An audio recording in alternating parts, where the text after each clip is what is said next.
Police training समाप्ति परे परे महांती बाबू आ मोर दुहींक चाकरी जीवन आरंभ हुए रमापुर पुलिस थाना रे। सेतबेले रमापुर थानार इनचार्ज थांती सुब्रत राउतराय। सुब्रत सार जड़े सचोट और साहसी अफिसर बोली तांको प्रशंसा आमे ट्रेनिंग समय ही शुणी आसीथिलु। आज किंतु स्वचक्षुरे देखिलु आम जॉइनिंग रिपोर्ट ग्रहण करी आमर ड्यूटी संगे संगे आरेंज करथिले एवं कहिले आज संध्यारे तांको सहित पेट्रोलिंग रे आमको जीवाकू हेबो। हठात थानार टेलीफोन टी बाजी उठिला आउ रिसेप्शन ने थिबा मैडम जनक फोन टी रिसीव करी हालो कहिबा खणी सेपटू केही जणे कांदी कांदी कहिला जे तांकर 14 वर्ष झियर हत्या होई जाइछि। मैडम जनक घटना घटिथिबा स्थानर ठिकणा बुझिबा पूर्वरो सुब्रत सार पुलिस भ्यान बाहर करने निर्देश दे संगे संगे फॉरेस्टिक टीम सहित घटना विषय रे आलोचना करे तुरंत घटना घटिथिबा स्थान को प्रस्थान कले। आमे दुई जण और अन्य जणे इंस्पेक्टर तांको सहित गलो। घटनाटी घटिथिला शांतिपुर गाँव रे। एही गाँटी आम थाना पाखरु प्राय 5 किलोमीटर दूर हेबो। तेणु आमको मात्र 10 रु 12 मिनिट समय लगिला सेठारे पहुँचीबा पई। गाँ मुंडरे गाड़ी रखी आमे जंगल आड़ को चली चली जाउथिबा समय रे गाँ लोकंठारु जहा शुणिलु हरि मल्लिक झियो पाख जंगल को छेली चरिया पई जाइथिला आउ 2 दिन हबो निखोज थिला। आज सकाळु गाँर किछि महिला जंगल को काठ संग्रह करिया पई जाइथिले। सेमाने देखिले शाल गछ मूलरे रक्त जुड़ुबुड़ु अवस्था गंडीरू मुंड अलगा होई एक झियर मृतदेह पड़ी रही एवं मृतदेहटी हरि मल्लिक झियो बोली महिला माने अवगत होई तुरंत गाँ को फेरी घटना विषय रे समस्त को जणाइदेले। घटनास्थल आमे पहुँची जहाँ देखिलु एठी वर्णना करिया मो पक्षरे कष्टकर।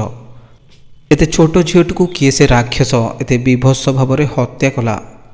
मो देह हाथ थरिबाकू लागुथाए। सुब्रत सार मो पिठी को थापुड़े कहूथांते पब्लिक सामने एमिति हेबा आम मानक पई ठीक नुहे। Control yourself. एमितिका घटना नीतिदिनिया कथा मो मानक पई। आस्ते आस्ते तुम देह घसा होइजिबो। मु निजको कंट्रोल करिया पई बहुत चेष्टा करी सेठाकार आखपाखर स्थिति देखुथाए।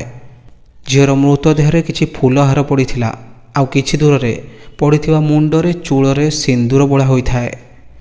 एहा भितरे फॉरेस्टिक टीम मध्य पहुंची निज काम आरंभ करि सारिथिले। सेपटे सुब्रत सार रुंड होइथिबा लोकमानको एठारु विदा करिया पई आमको निर्देश दे पकेट एक सिगरेट बाहर करी मुहरे लगाइले सते जमिति एठी किछि घटिनी। जदि किछि घटिछि सेथिरे तांकर किछि जाय आसे नाही। पूरा बेफिकर होई शून्य को बारंबार धुआं छाड़ू थांते। एने संधानी कुकुरर साहाय्य नियागला किंतु कुकुरटी माटी को सुंघी सुंघी किछि बाट गला परे रक्तबांति करी सेइठारे ही टळी पड़िला। समस्ते स्तब्ध होई गले। एमिति कोन हैला जे कुकुरटी मृत्युवरण कला। यह भितरे शव विच्छेद पई पठागला। समय पाखापाखि 3टा हेबो। सेठारु आमे माने रमापुर पुलिस थाना को फेरी आसिलु। भोकरे पेट जळु थाए। ए घटना परे किछि खाद्य और खाई हेलानी। मन सेमिति सेति बेलु खराब थाए।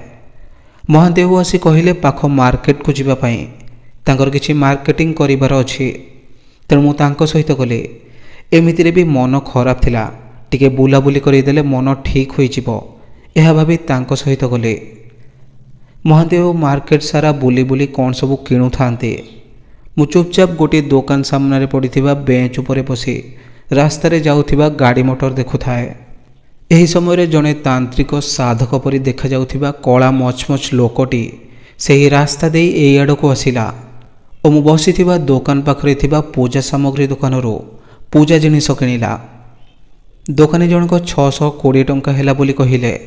तापर से साधक जनक से दोकानी हाथ को छुई दे कहिला तुमे तुम टंका पाईगल तो।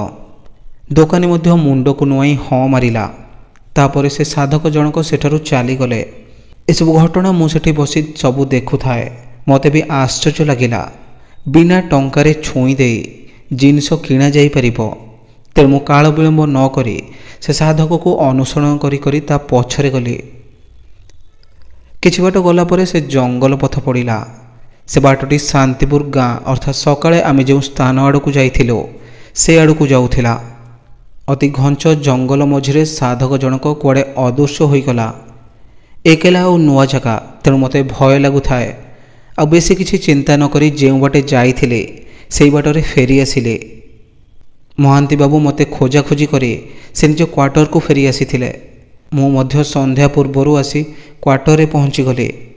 ମହାନ୍ତି ବାବୁ ଗାଳି କରି କହିଲେ, କୁଆଡ଼େ ଚାଲିଗଲ? ସେଠି ତ ବସିଥିଲ। ମୁଁ କେତେ ଖୋଜାଖୋଜି କଲି ତୁମକୁ, ନ ପାଇ ସେଠାରୁ ଫେରି ଆସିଲି। ମୁଁ ନୀରବ ରହିଲି ଓ ସେ ସାଧକ ବିଷୟରେ କହିଲି। ମହାନ୍ତି ବାବୁ ହସିଲେ ଆଉ କହିଲେ, ତୁମ ମୁଣ୍ଡ ଖରାପ ହୋଇଗଲାଣି। ବହୁତ ଦିନ ହେଲାଣି ଘରକୁ ଯାଇନ ତ, ତେଣୁ ଏଇ ରବିବାର ଦିନ ନିଜ ଗାଁରେ ଟିକେ ବୁଲି ଆସ, ମନ ଠିକ୍ ହୋଇଯିବ। ମୁଁ ହଁ ମାରି ପେଟ୍ରୋଲିଂ ଡ୍ୟୁଟିରେ ଯିବା ପାଇଁ ବାହାରି ପଡ଼ିଲି। ସୁବ୍ରତ ସାର୍ ମଧ୍ୟ କେତେବେଳୁ ଆସି ସାରିଥିଲେ। ତେଣୁ ସାର୍ ଆମମାନଙ୍କୁ କହିଲେ, ଆଜି ସକାଳେ ଘଟିଥିବା ଘଟଣା ଅର୍ଥାତ୍ ଶାନ୍ତିପୁର ଗାଁକୁ ଯାଇ କିଛି ତଥ୍ୟ ସଂଗ୍ରହ କରିବା ପାଇଁ ଆଉ ସେଠାକୁ ଯିବା ପାଇଁ ଡ୍ରାଇଭରକୁ ନିର୍ଦ୍ଦେଶ ଦେଇ ଗାଡ଼ିର ଫ୍ରଣ୍ଟ ସିଟ୍ରେ ବସି ମୁହଁରେ ସିଗାରେଟ୍ ଲଗାଇଲେ। ଆମ ସହିତ ଜଣେ ଚୌକିଆ ଆଉ 2 ଜଣ କନେଷ୍ଟବଳ ଗଲେ। କିଛି ସମୟ ମଧ୍ୟରେ ଆମେ ସେଠାରେ ପହଞ୍ଚିଗଲୁ। ପୋଲିସ ଗାଡ଼ି ଦେଖି ଗାଁର ଲୋକମାନେ ତାଟି କବାଟ ସବୁ ପକାଇଦେଲେ। ଚୌକିଆ ଆମକୁ ହରି ମଲ୍ଲିକ ଘର ଦେଖାଇ ହରିକି ବାହାରକୁ ଡାକିଲା ଓ ତାକୁ 3ଟା ଚେୟାରର ବ୍ୟବସ୍ଥା କରିବାକୁ କହିଲା। କିନ୍ତୁ ସୁବ୍ରତ ସାର୍ ତା ମାଟି ପିଣ୍ଡାରେ ରୁମାଲ ପକାଇ ବସିଗଲେ ଓ ଆମକୁ ମଧ୍ୟ ଠାରି କହିଲେ। ଆମେ ବି ସେମିତି ରୁମାଲ ପକାଇ ବସିଗଲୁ। ତାପରେ ସୁବ୍ରତ ସାର୍ ହରିକୁ ପ୍ରଶ୍ନ ପରେ ପ୍ରଶ୍ନ ପଚାରି ଚାଲିଲେ, ଯେମିତି ସେ ନିଜେ ତା ଝିଅକୁ ହତ୍ୟା କରିছে। ମୁଁ କିଛି ବି ବୁଝିପାରୁନଥାଏ। କିନ୍ତୁ ଶେଷରେ ହରି ମଲ୍ଲିକ ଜଣେ ସାଧକ ବା ତାନ୍ତ୍ରିକ ଲୋକ କଥା କହି ଥରିବାକୁ ଲାଗିଲା। ହରି ମଲ୍ଲିକର ସନ୍ଦେହ ସେହି ଲୋକ ତା ଝିଅକୁ ବଳି ଦେଇଛି। ତାରି ଭୟରେ ପୋଲିସକୁ କେହି କିଛି ସାକ୍ଷ୍ୟ ପ୍ରମାଣ ଦେଇ ସାହାଯ୍ୟ କରିବାକୁ ଡରୁଥାନ୍ତି। ତାପରେ ଆମେମାନେ ସେଠାରୁ ଫେରି ଆସିଲୁ ଓ ବାଟରେ ଆସୁଥିବା ସମୟରେ ଆଜି ମୁଁ ମାର୍କେଟରେ ଦେଖିଥିବା ସେ ତାନ୍ତ୍ରିକର କାରନାମା ସୁବ୍ରତ ସାର୍ଙ୍କୁ କହିଲି। ସେ ମଧ୍ୟ ମହାନ୍ତି ବାବୁଙ୍କ ପରି ମୋ କଥାକୁ ବିଶ୍ୱାସ କଲେ ନାହିଁ।